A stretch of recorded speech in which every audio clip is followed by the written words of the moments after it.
আসসালামু আলাইকুম সবাইকে। স্বাগতম জানাচ্ছি জাভাস্ক্রিপ্টের বেসিক টু অ্যাডভান্স কোর্সে। এখন আমরা এই যে এই কোডটা লিখলাম, এইখানে একটা সমস্যা আছে। কি সমস্যা আমি যদি আপনাদেরকে বলি, সেটা হচ্ছে যে সমস্যাটা আছে সেটা হচ্ছে, ধরেন আপনি এই যে এপিআইটা নিলেন, হ্যাঁ, এই এপিআইটা থেকে আপনি ডেটা ফেচ করতে ব্যর্থ হইলেন। এখন ব্যর্থ হইলে কি হবে? ব্যর্থ হইলে তো এরর দেখানো লাগবে যে না, আমরা মানে ব্রাউজারকে তো বলতে হবে, মানে ব্রাউজার এরকম একটা সিস্টেম করার তো লাগবে যাতে ইউজার বুঝতে পারে যে না, মানে ব্রাউজার ডেটা দিতে পারতেছে না। তো সেই ক্ষেত্রে কি করতে হবে? সেই ক্ষেত্রে অ্যাকচুয়ালি আমরা একটা ব্লক ইউজ করে থাকি জাভাস্ক্রিপ্টে, যেটা হচ্ছে ট্রাই আর ক্যাচ ব্লক। তো ট্রাই আর ক্যাচ এই দুইটা জিনিস কিভাবে ইউজ করতে হয় আমি আপনাদেরকে এখন এই কোডটার সাথে এক্সাম্পল দেখাই। তো আমি এটা এইভাবে করে রাখবো, কমেন্ট আউট করে রাখি, বাট এটা হচ্ছে আমি কপি করব, কপি করে আমি হচ্ছে এটা আবার ইউজ করব। তো জাস্ট আপনাদের হচ্ছে এক্সাম্পলটা দেখানোর জন্য যে ট্রাই অ্যান্ড ক্যাচ ইউজ করলে কি হয়, আর যদি এটা না ইউজ করি তাহলে কি হয়। তো এখন দেখেন আমরা এখানে কি করব, এখানে যেটা করতে হবে আমাদেরকে, এই যে আমরা যখন এই যে ফেচটা করছি, হ্যাঁ, এই যে ডেটা ফেচিং এর যে ব্যাপারটা আছে, এইটা আমরা ট্রাই এর মধ্যে আনবো, ট্রাই। তারপরে এখানে আমরা এই যে কার্লি ব্রেসিসের মধ্যে এই যে কোডগুলো আছে সব, হ্যাঁ, এই যে আমাদের যে কোডগুলো আছে মেইন কোড যেগুলো, এগুলো সবগুলো এর মধ্যে আনবো। তো এখানে ট্রাই যখন আপনি ইউজ করবেন, আপনাকে অবশ্যই ক্যাচও ইউজ করতে পারেন, মানে ইউজ করতে হবে, আপনাকে ক্যাচ ইউজ করতে হবে। এখন এখানে দেখেন, আমরা এখানে ক্যাচ ইউজ করি না দেখে আমাদের কিন্তু অলরেডি একটা সিনট্যাক্স এরর দিতেছে। তো ট্রাই অ্যান্ড ক্যাচ হচ্ছে একসাথে কাজ করে। তো এখানে আমি যেহেতু ট্রাইয়ের মধ্যে এটা দিছি, মানে যদি এই অ্যাসিঙ্ক অ্যাওয়েট ফাংশনটা ঠিকভাবে কাজ করে, তাহলে এই ট্রাইয়ের মধ্যে যেসব কোডগুলো আছে ওইটা করবে, হ্যাঁ।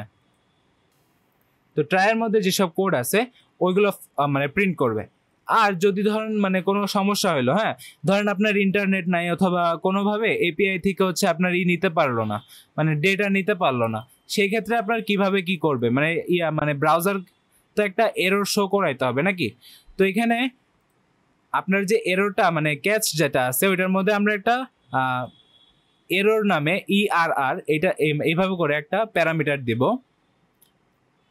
এটা হচ্ছে একটা মানে কনসোল ডট লগ, মানে কনসোল ডট লগ যেভাবে আমরা ইউজ করি সেভাবে হচ্ছে একটা আছে কনসোল ডট এরর, হ্যাঁ। তো এখানে মেইনলি করেটা কি, মানে এররটা শো করে।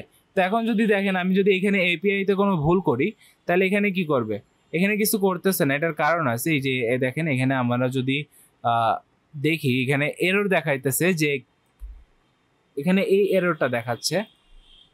তো এখানে কনসোল ডট লগ এরর এইভাবে ইউজ করা যাবে না, যেভাবে ইউজ করতে হবে আমি আপনাদেরকে দেখাই।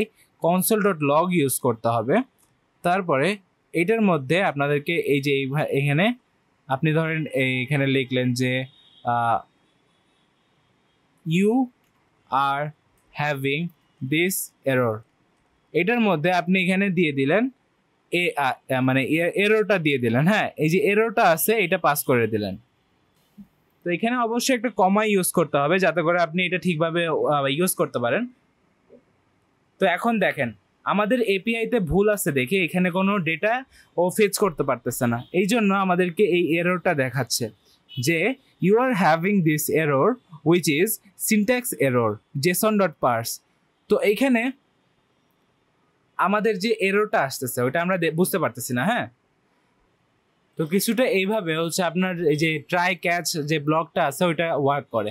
তো এখন দেখেন যদি এই এপিআইটা ঠিক থাকে, মানে এই যে এপিআইটা যদি ঠিক থাকে তাহলে সুন্দরভাবে এখানে এটা হচ্ছে মানে ডেটা পাস করতে পারবে।